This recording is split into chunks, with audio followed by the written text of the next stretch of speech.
Hai Biner semua, ketemu lagi sama aku Ima dan Kipan.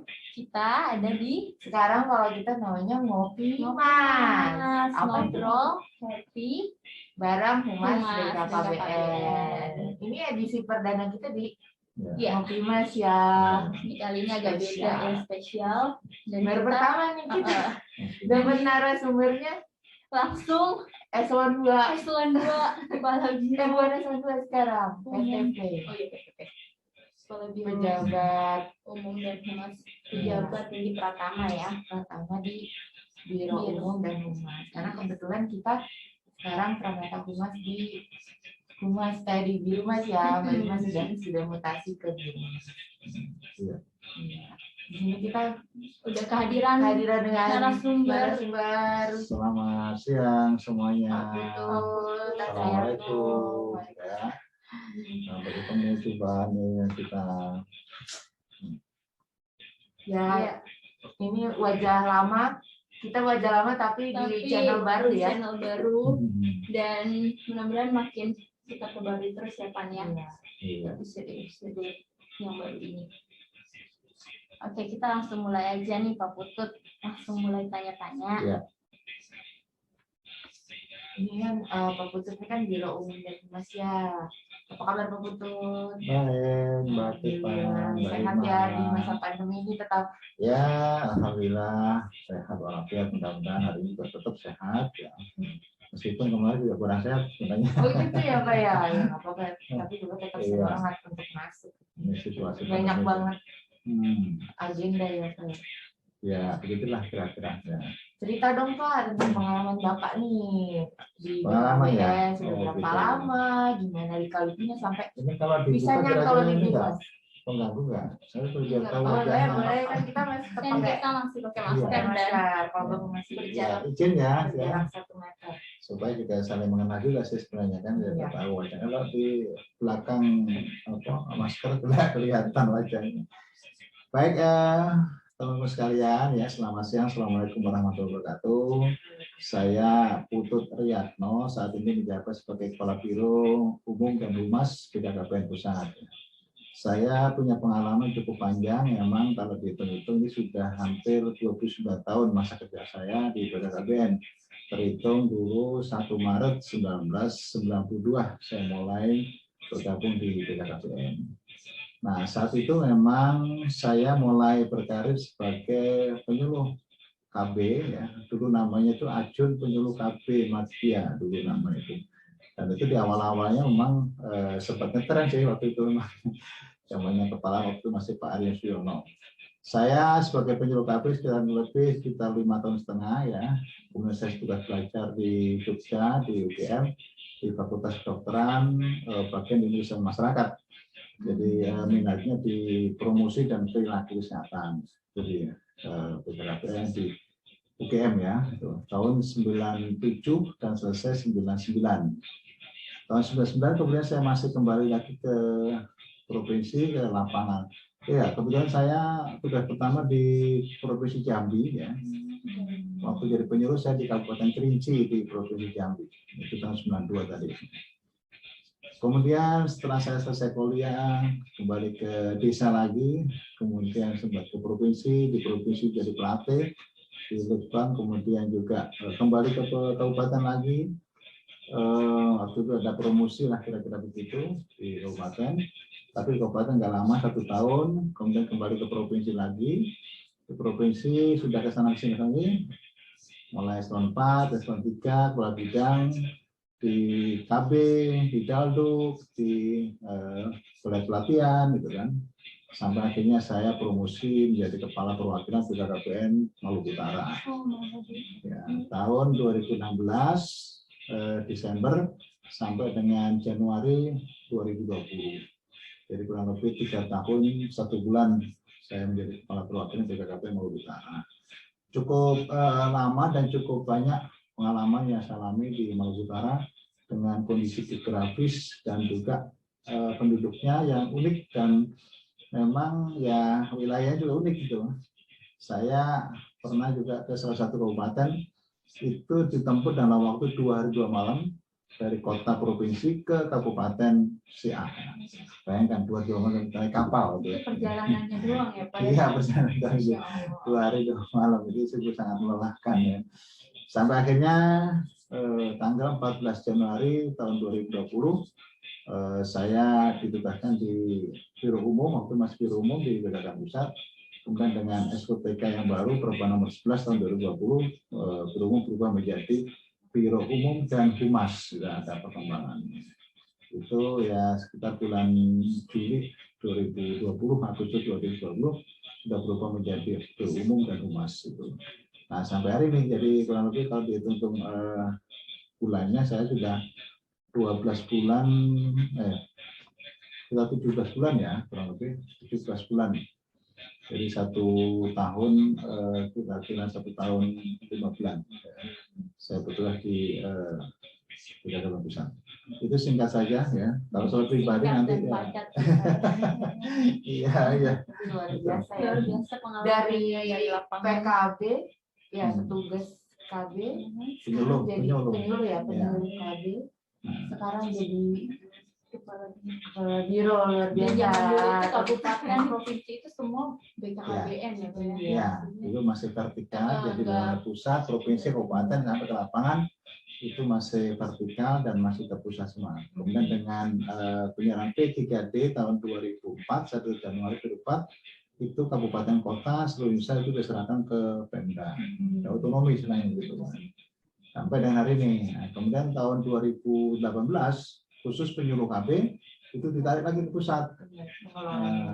Pengelolaan sebagai pusat untuk penyuluh. Tapi untuk dinas-dinas di kabupaten kota masih tetap menjadi dinas yang kewenangannya adalah menjadi kewenangan pemerintah daerah. Jadi kabupaten kota. Begitu ya. Iya, terus kita mau tahu juga nih Pak, tusi di Biro Mas itu apa saja tusi? Ya, sesuai dengan juga SOTK, struktur organisasi dan tata kerja di BKKBN Perpres nomor 11 tahun 2020, bahwa memang ada pengembangan tupoksi tugas dan fungsi di Biro Umum dan Humas. Ya. Kalau sebelumnya ya STK sebelumnya yaitu kalau salah itu Perka nomor 72 ya tahun 2010 ya, itu kita hanya Biro Umum saja.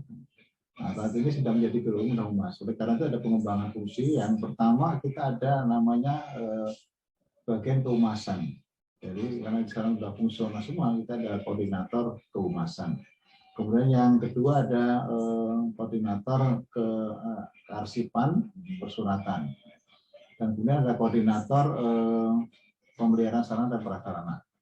Dan juga tentang ada 1 eselon 3 Kabak pengadaan barang dan jasa, kemudian rumah tangga dan protokol. Jadi urusannya di Biro Umum dan Humas itu menyangkut sekarang sudah banyak. Pertama adalah menyangkut dengan persuratan, kearsipan. Yang kedua ada menyangkut dengan kehumasan. Yang ketiga pengadaan barang dan jasa, rumah tangga dan protokol, termasuk juga masalah keamanan, kebersihan dan lain sebagainya. Dan juga tentang pemeliharaan sarana prasarana dan juga pemeliharaan kendaraan-kendaraan sebagainya. Itu sekarang tuh tugasnya sudah ambruk, sudah banyak. Ya, sudah banyak dikerjakan di Biro Umum. Jadi semuanya sudah, termasuk kalau istilahnya orang dulu kan dari mulai AC sampai WC, ya, itu semuanya jadi tugas Biro Umum dan Humas itu. Oke, dan sekarang. Jadi banyak banget ya dari tugas dan fungsinya ini ya. Nambah lagi. Berarti kan Biro Humas ini kan dia sebagai seperti sistem pelayanan ya kayak di perannya ini untuk mendukung program pelayanan dan ini di BKKBN itu seperti apa sih Pak? Ya, jadi kita memang mensupport terhadap kegiatan-kegiatan operasional. Jadi sifatnya adalah memberikan pelayanan, memfasilitasi dan pelayanan itu di karena di sekretariat itu begitu. Di sekretariat itu kan dari mulai yang biro-biro yang lain itu sifatnya adalah memberikan layanan untuk direktorat yang lainnya dalam hal pencapaian suatu tujuan organisasi. Khusus untuk di Biro Umum dan Humas kita memang memfasilitasi dan melayani untuk hal-hal yang bersifat misalnya penyediaan sarana prasarana, pemeliharaan sarana prasarana, pemeliharaan gedung, ruangan, perkantoran, keamanan, kebersihan, termasuk ruangan-ruangan dan sebagainya. Itu adalah tugas dari biro umum. Termasuk dalam sekarang ada ini, kita ke bagian tupoksi baru mengenai pengadaan barang dan jasa. Nah ini namanya UKPBJ, Unit Kerja Pengadaan Barang dan Jasa. Itu sangat berat sekali kita sekarang tuh. Karena anggaran-anggaran di provinsi yang nilainya di atas 200 juta itu sekarang harus ditenderkan di pusat. Jadi cukup sibuk teman-teman di UKPBJ, terutama adalah pokja-pokja yang dimana mereka adalah para jakung-jakung pengadaan barang dan jasa. Itu mereka hampir tiap hari kerjanya lagi mengurus pengadaan ya di pusat dan di provinsi. Itu yang memang sangat cukup menyita waktu. Sampai tadi tambah juga humasan. Kalau dulu humas itu di biro yang lain, sekarang sudah masuk ke dalam biro umum dan humas itu. Itu juga bagian daripada tupoksi biro yang baru ini. Waktu awal jadi biro pengendalian humas kan ya pasti ada target dan apa sih yang udah tercapai selama. Ya, kita memang di dalam Renstra itu ada indeks kepuasan pelanggan. Tentunya indeksnya kita masih 3,7 juga, kita harapkan menjadi 3,5. Ini mudah-mudahan di akhir tahun ini bisa tercapai. Namun secara pendek, jangka pendek ya, hal-hal yang sudah tercapai terutama di bidang karsipan dulu ya. Karsipan itu sebelumnya ya tahun 2017 kita mendapatkan nilai D itu adalah nilai buruk, nilai kurang atau buruk. Itu yang yang dinilai Andri. Kemudian tahun 2019 itu nilai sudah meningkat menjadi CC atau cukup. Nah, 2020 ketika saya masuk sini, ketika saya lihat itu nilai itu, saya punya komitmen 2020-2021 harus meningkat nilainya. Apalagi komitmen juga dari Pak Kepala begitu kuat sekali bahwasanya arsipan harus menjadi nilai yang cukup bagus. Karena itu saya targetkan di tahun ini adalah nilai BB. BB itu sudah sangat baik. Dan alhamdulillah dari indikator-indikator penilaian yang ada di tahun sebelumnya, kita sudah menindaklanjuti dengan berbagai pedoman-pedoman yang ada, yang kita kenal dengan namanya 4 pilar kearsipan. Apa itu berbagai pilar? Ya, pertama ada menyangkut dengan tata naskah dinas atau diskret PND. Yang kedua adalah klasifikasi arsip. Yang ketiga itu adalah jadwal retensi arsip. Yang keempat adalah sistem keamanan dan klasifikasi arsip. Nah itu yang menjadi tujuan pokok utama di bidang kearsipan itu. Kalau 4 ini sudah tersusun dan rapi sehingga diimplementasikan. Nah mudah-mudahan nanti kita nilainya akan meningkat. Itu yang gitu ya. Kalau yang lainnya sih kira ya capaian kita sifatnya hanya ini sih ya melayani secara kadang-kadang insidentil lah gitu ya. Begitu orang Pak AC-nya panas maka kita coba. Kemarin kita sudah tahun kemarin kita sudah menyelesaikan itu untuk pembangunan lift ya. Alhamdulillah sudah selesai untuk 2 gedung lalu 1 dan itu kita sudah selesai lift itu kan. Kemudian juga beberapa ruangan yang sudah kita rehab, ruang pusdu, ruangan itu ruangan pulap, kemudian juga pusdiklat itu juga kita rehab tahun kemarin sudah selesai ya. Dan tahun ini kita ada target baru lagi tahun ini itu kita akan merehab ruangan untuk press conference jadi untuk konferensi pers itu kan. Kemudian juga ada ruang kerja terbuka. Kemudian juga ada nanti itu sekretaris stunting ya, sudah kita buat lagi itu yang di depan sana. Kemudian juga kita akan merehab ruang-ruangan yang memang sudah katakanlah perlu direhab karena gedung ini sudah terlama dari tahun 92 katanya informasinya. Termasuk ini instalasi AC. Ya. Instalasi AC di Halim 2 ini sudah cukup lama juga tahun 90-an gitu. Jadi belum pernah ada peremajaan. Itu di sana juga tahun ini kita coba untuk berusaha perbaikan. Ini beberapa hal kira-kira yang menjadi tanggung jawab saya dan teman-teman di Biro Umum dan Humas ini tadi. Wah, luar biasa ya, banyak sekali. Tapi aksesnya mau udah kelihatan banget. Iya, memang udah sistem sekarang udah bagus banget kan. Udah mulai tertata ya Pak ya. Ya, mudah-mudahan sudah. Nah, selama Bapak menjabat nih Pak, ada apa aja kendalanya yang selama ini dihadapi dan solusinya itu seperti apa Pak? Ya, pertama memang tadi menyangkut dengan keluhan dari masing-masing komponen ya, direktorat atau biro yang kadang-kadang memang mengeluh tentang ini hal ini. Nah, setelah kita komunikasikan dengan bagian keuangan, ternyata memang anggaran kita sangat terbatas, sehingga kita tidak bisa memenuhi semua permintaan dari unit kerja atau komponen tersebut. Ini yang pertama masalahnya. Kemudian yang kedua juga kadang-kala sih kita memang terus terang saja staf kita belum siap kerja ketika ada suatu masalah ya, itu tidak langsung direspon cepat gitu kan. Jadi masih menunggu ini itu sehingga lambat pengerjaannya. Ini kadang-kadang juga menimbulkan puasnya dari pelanggan tadi, jadi akan lebih rendah. Padahal sebenarnya kita harus cepat merespon apa yang jadi keluhan dari direktorat ataupun guru-guru yang lainnya, gitu kan. Jadi yang enggak. Yang lainnya saya kira memang sarana kita masih sudah terlalu tua ya, bukan masih sudah terlalu tua gitu ya. Sarana sarana kita sudah terlalu tua, jadi perlu ada regenerasi ataupun peremajaan lah ya, untuk komputer misalnya kan. Kemudian juga termasuk tadi penggunaan kecil tadi itu juga ini ya. Solusinya tentu juga kita tidak bisa juga harus kerjasama dengan bagian keuangan atau biro perencanaan ya, bagaimana ke depan untuk bisa anggaran ini bisa meningkat sehingga ya kita bisa memberikan layanan yang terbaik untuk para pelanggan. Kita kan umumnya juga para direktorat ataupun biro-biro yang lainnya. Begitu kira-kira ya. Harapan kita tentunya adalah Birohumas bisa memberi pelayanan terbaik kepada semua pelanggan sehingga pelanggan merasa terpuaskan dengan apa yang kita. Caranya tentu adalah kekompakan, kemudian sinergis dari masing-masing staf yang ada di sini untuk bisa merespon cepat apa yang diinginkan oleh komponen-komponen lainnya. Yang kedua, tentunya juga harapannya adalah bagaimana teman-teman staf ini bisa meningkatkan kapasitasnya dengan baik itu secara mandiri, misalnya membaca, melihat, mendengarkan, dan sebagainya, atau barangkali nanti kita bisa mengikut sertakan dalam proyek-proyek pelatihan ataupun capacity building di tempat-tempat lainnya. Terutama dalam ini Jakpro pengadaan barang dan jasa ini kan juga perlu ada pelatihan. Kemudian juga Jakpro Arsiparis juga perlu ada pelatihan karena mereka belum secara maksimal pengetahuannya, itu juga perlu. Nah, dalam kemudian juga nanti para Humas kalau ada kesempatan misalnya pelatihan dari Kominfo atau apa workshop dan sebagainya, ya kita usahakan untuk bisa mengikuti itu ya. Dan kita juga ikutan dapat pelatihannya juga ya. Sudah didukung sama Pak Putut nih. Wah, ternyata Birohumas ini tugasnya berat banget ya, Biners ya. Apalagi kan pelayanan seluruh pegawai dan itu pusat dan provinsi juga ada. Ya, sekarang provinsi juga ini.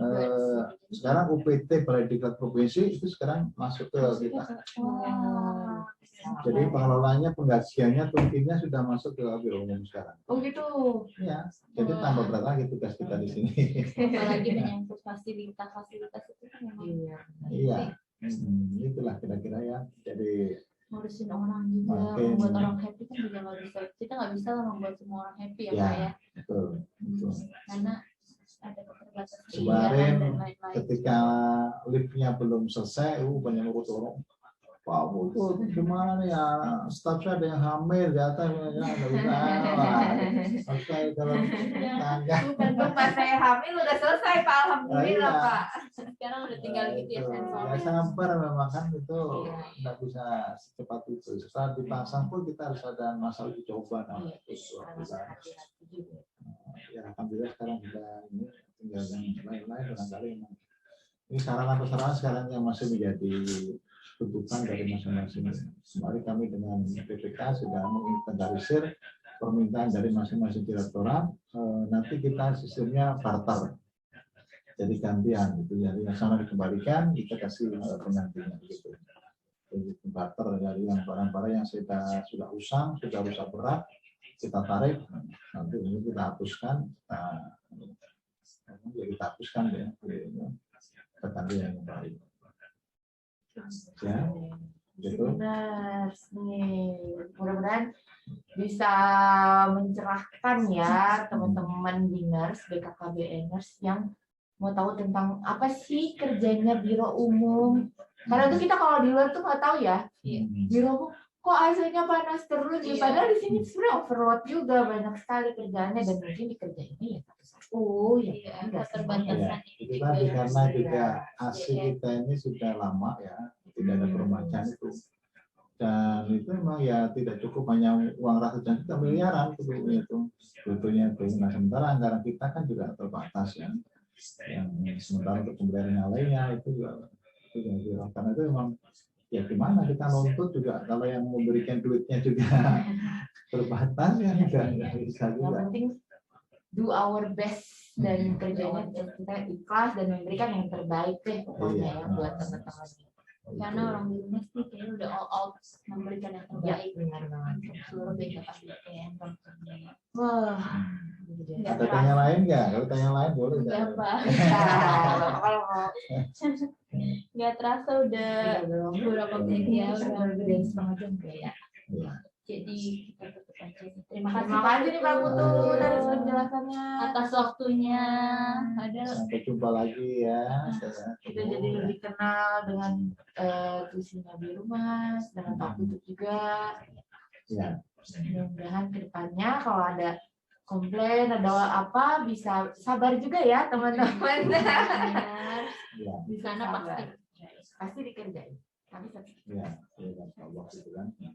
teman-teman kalau misalnya masih ada yang mau ditanyakan bisa langsung komen di kolom komentar, nanti kita kita fasilitasi untuk dijawab langsung sama Pak Putu. Terima kasih ya Terima Pak. kasih, Pak Oke, Putu. ya sampai ketemu ya. Iya, Teman-teman sampai semuanya jumpa. juga. Terima kasih. Ya. Diners jangan lupa ya untuk like, subscribe, dan komen Pak. Terima kasih Diners. Bye. Nah, akhirnya kita ucapin assalamualaikum warahmatullahi wabarakatuh. Waalaikumsalam warahmatullahi wabarakatuh. Ya. Terima kasih Pak. Terima kasih Pak Putu.